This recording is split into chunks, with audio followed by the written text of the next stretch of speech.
संदीप माटेगावकर यांच्या नेतृत्वात आज आक्रोश मोर्चा धडकणार। अस्मानी आणि सुलतानी संकटाच्या तडाख्यात सापडलेला बळीराजा हवालदिल झाला आहे।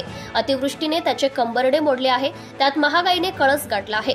परिणामी राज्यातल्या बळीराजाच्या मनात कमालीची चिंता, काळजी आणि संताप निर्माण झाला आहे।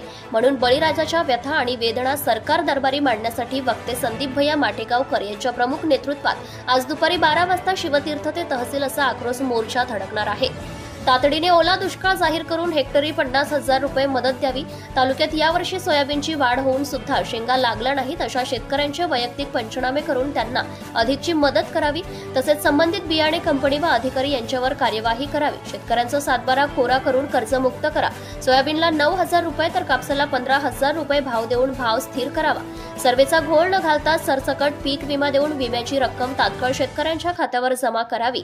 हिंगोली जिल्हा हा केंद्र सरकारच्या मदर डेअरी योजनेत समावेश करावा। या प्रमुख मागण्यांसाठी हा आक्रोश मोर्चा होणार आहे। शहरातील शिवतीर्थ ते तहसील कार्यालय या दरम्यान होणाऱ्या या आक्रोश मोर्चाचे नेतृत्व वक्ते संदीप भैया माटेगावकर करणार असून संदीप भैया माटेगावकर मित्रमंडळ वसमत तालुका यांनी या मोर्चाचं आयोजन केलं आहे। दरम्यान संदीप भैया माटेगावकर मित्रमंडळाचे संपर्क प्रमुख अंगद गोफनवाड, सरपंच लिंबाजीराव अंभोरे, श्याम अंभोरे, गजानन चकोर, कुलदीप चकोर, अंकुश चकोर, पांडुरंग कावळे, संतोष कावळे, नागेश क्षीरसागर, अंकुश क्षीरसागर, विष्णू दशरथे, युवराज कदम, बालाजी इंगोले, दत्ता खरबडे आदी पदाधिकारी परिश्रम घेत आहेत।